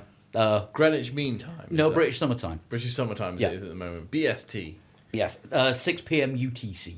Okay. Or Greenwich Mean Time. Right, mailbag. Our mate Dave Daddario with the 3 Legs 4 Wheels logo on the front of his car. Oh, yes. He's been racing again. He's not a cunt. He's nice. He got to race at Indianapolis On the Grand Prix on the circuit. Grand Prix circuit. Did he really? That's Yes. fucking ace, isn't it? For race 1, Is he the one that lives in America, in Florida? in Florida, yeah. He's the one that's going to take me to go and watch the race when I'm away. Possibly. Or have a word with Mac Perry. He's his neighbour and chief mechanic as well. Oh, right. Well, Oh, it was Mac Perry and Dave Dario, mechanic and And racer. Yeah. I had no idea. They are. Listeners, unite. I think they knew each other before they started listening to this. Well, listeners, unite. Don't take this away from me. He managed to qualify. I've got this up here. He's written a race sorry, report. just quickly. His next door neighbour's his chief mechanic. Are you completely sure he's not a NASCAR driver? No, he actually lives in a different house. Right. Not trailer. It's not his cousin, No. which is Might also be cousins. which is also his wife. Thank you, Jacques. That doesn't need to be jacked. Does now. I veto Jack. Veto Jack. All right, I'll play some veto instead. Rather Jack. Oh, cheers. Than Fleetwood Mac. Yakety yak. Hit the road, Jack. Anyway, Anyway. He qualified for the first race in... I've got this here and I will put it on the website. 8th. Which stuff. was not bad at all. Out of a field of? About 20. Nice. Unfortunately, ran into engine problems in the race. Finished the first race in 14th. does he have a Honda engine? Well, the engine was that damaged after the first race that he couldn't actually go out in the second, Ah. so he could do.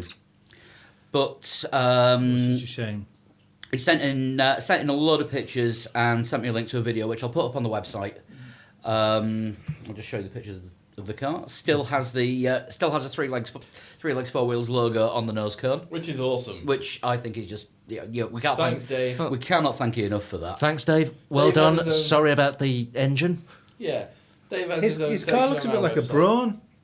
Does a bit. Yeah, White with a bright yellow, fluorescent yellow sort of tip on it. yeah. Lee's even happier now. I am. But yeah, we set up aside a space on the site for. I like his helmet. I'm just waiting for the payoff on this. No, no, it's a nice helmet. Oh, I think he's being sincere. No. No, that's it for the year now. He's done.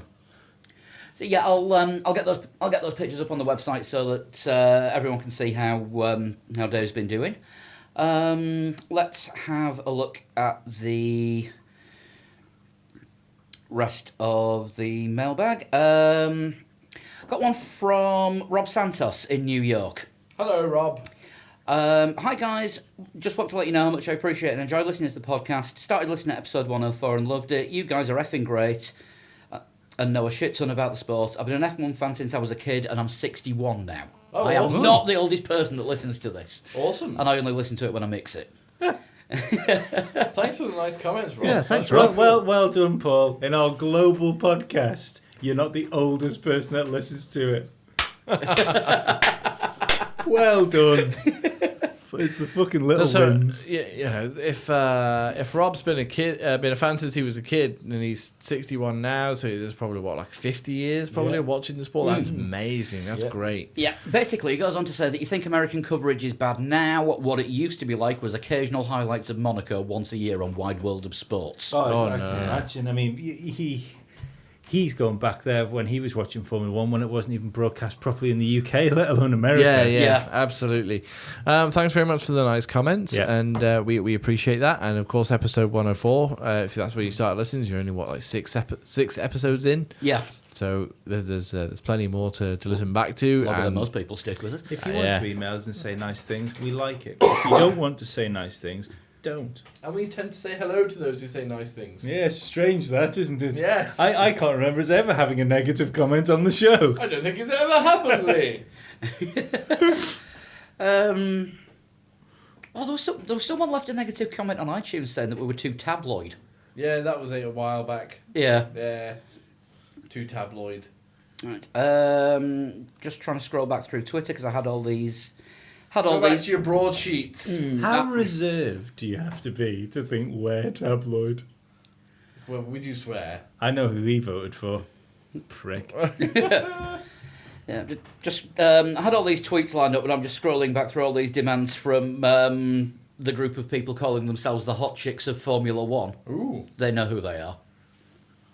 Jana, and Niska. Oh, okay. Yeah. You've outed them now. I know I have. Why aren't we live streaming? There's a bloody big chair. Should we take a photo with a big chair and put that on Facebook? Yeah. Just live stream the chair. Here's why we're not live streaming, people. There's a giant chair in the way. Right. Well, yeah. Just point at the chair, Chris, and I'll get a photo of that, and that is the reason. That is the reason you'll see it on the Facebook page. Had a couple of comments about the calendar release. Should Canada be moved to go along with the other North American races? That's from 75C James on Twitter. It's one of those that's been in the same place on the calendar for as long as I can think. Yes, so tradition-wise, it'd be nice not to move it. Also, Canada likes to separate itself from the rest of North America, doesn't it? Quite often with everything. And this is in Quebec, which likes to separate itself from the rest of Canada. Correct. So, logistically, it would make sense if you started in the furthest east. So probably went from Australia, then to like Singapore, then Japan.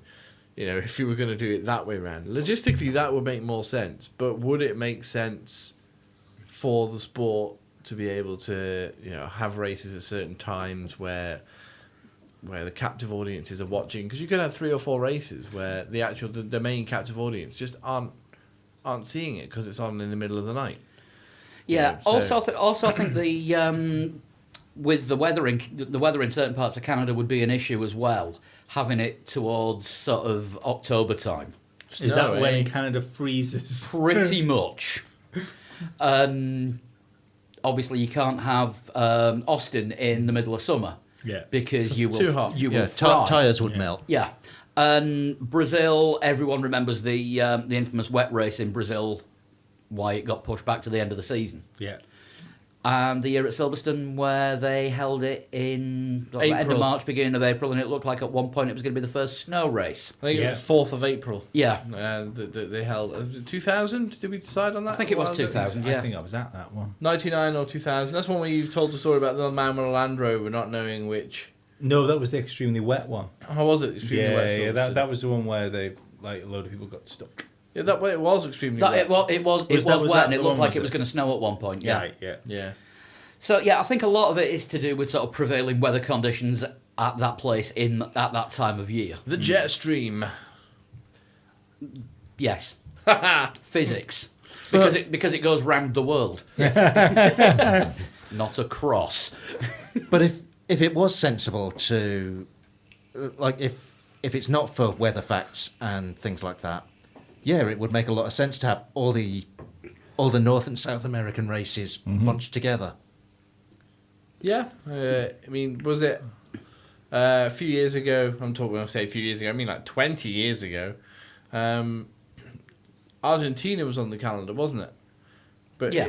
towards the beginning of the season, when Brazil was still at the beginning of the season. Yeah. But now you've got you've got Middle Eastern races, and was it China and Japan are nowhere near each other on No. the calendar, despite being next to each Closer other. to each essentially. other than Azerbaijan and Canada. Yeah, exactly. Yeah, that's the. But that's the thing. Azerbaijan, Azerbaijan, Spain, is it? Yeah. Azerbaijan, Spain, Canada, Monaco, France. I think this new calendar is. I've not got it in front of me. I should really. No, it was Monaco, Canada, France. Monaco, sorry, yeah. Spain, Monaco, Canada, France. Because Canada always comes after Monaco, doesn't Yeah, it? correct. Yeah, sorry. So that logistically is a bit of a nightmare. I can see why we would think, well, why are you literally using half the globe by going from Azerbaijan to Spain to Monaco to Canada and then back to France? It's quite plain.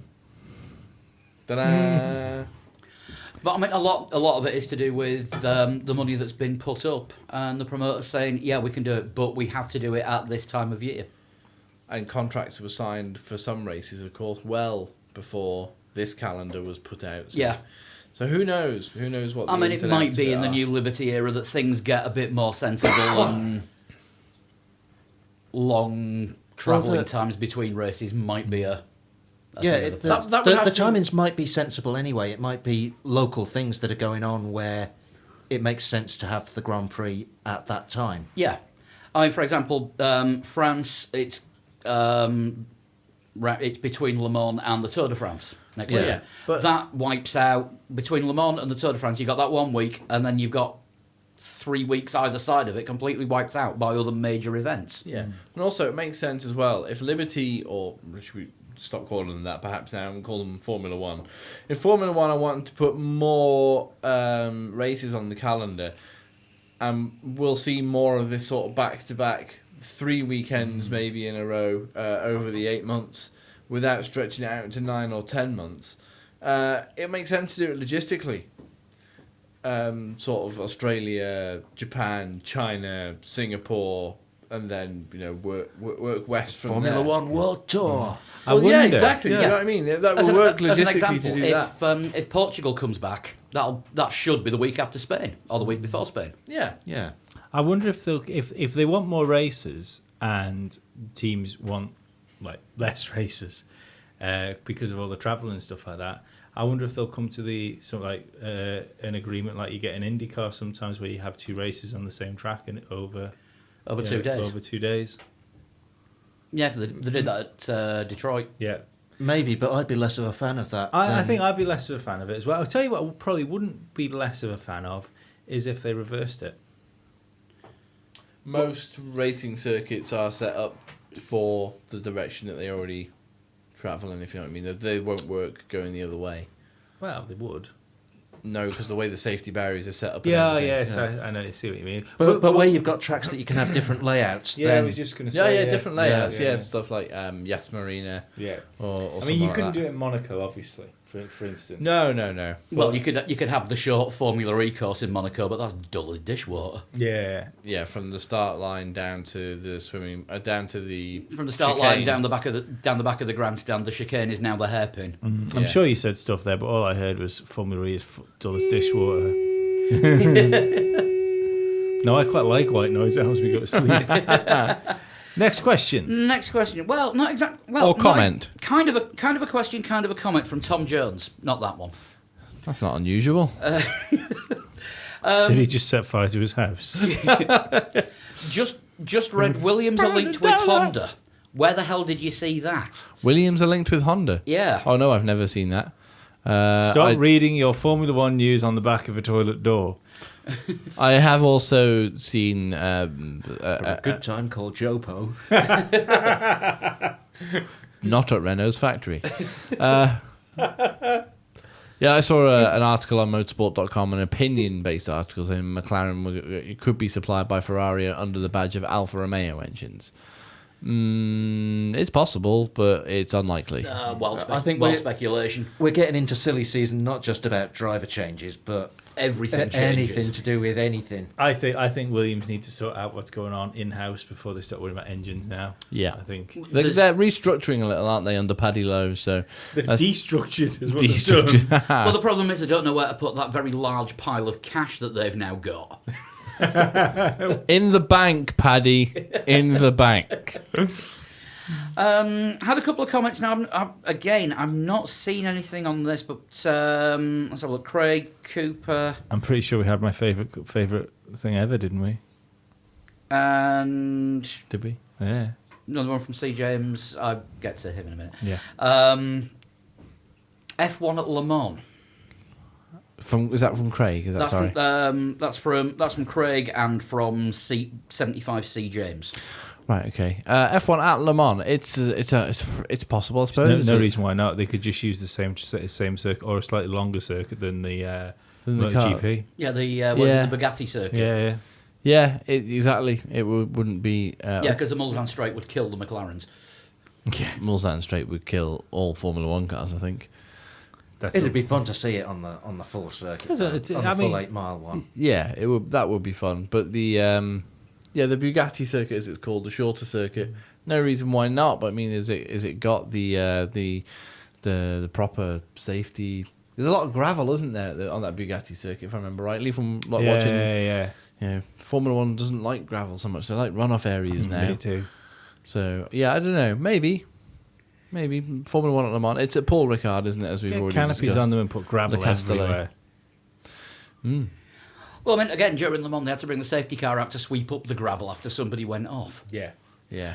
Sorry, I meant to say this before when we mentioned Le Mans. Did anyone see that amazing tweet? I think, did you retweet it even? That Total put out.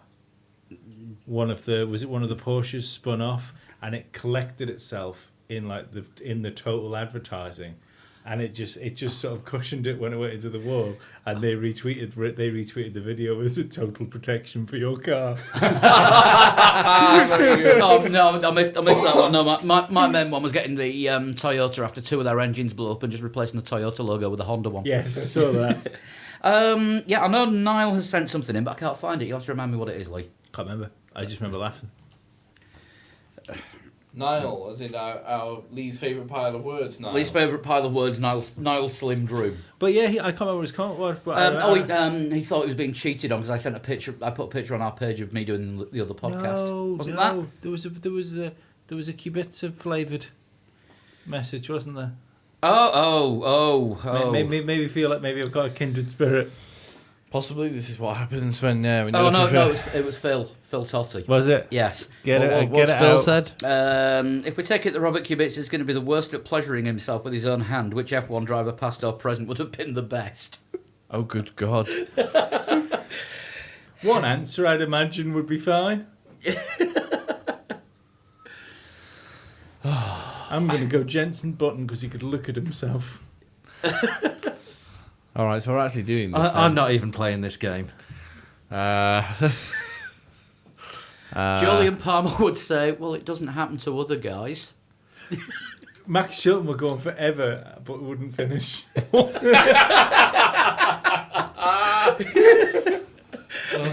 Rubens Barrichello would be a gentle lover because he'd always have to come second. Michael Schumacher would call him in. I think we'll leave Andrea it de at Cesaris, he was quite keen at coming last. Fernando Alonso's just sat there going, Massa! It's masturbate time! we low brow. That was 4 minutes of Jacques Villeneuve there. And a very distraught looking Dan. Yeah, that's the bottom of the barrel scraped. there. I like him. Now, is it possible that we're too tabloid? I think we've self-fulfilling prophecy. On that, I'm not going to say bombshell. On that high point of motorsport journalism, I think it's time to go home, or to the home. God, yes. If you only had a couple Yeah, of we minutes. just hit the lowest point we've ever hit. If you only had a couple of minutes, you'd ask Scott Speed. Oh dear. And this is me dragging my keys across the table, ready to leave. Oh, I thought it Oh, was.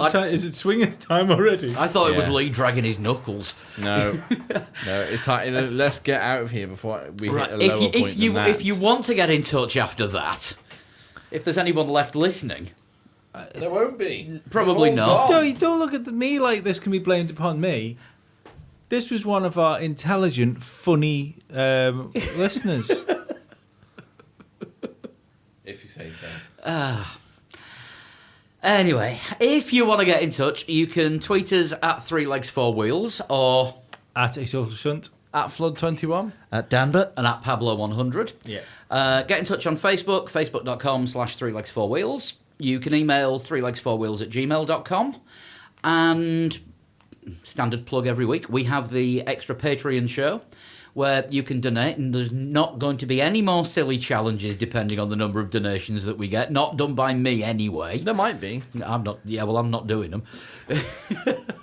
As I said on the Patreon Everyone's podcast. got a price, Paul. If you have Yeah, I'm looking at this bottle of single malt, going. Actually, yes, I think I do. if you have any more endurance events that we could enter Paul in, I said this on the Patreon podcast. If you just message me, because if you message them to Paul, they might go missing.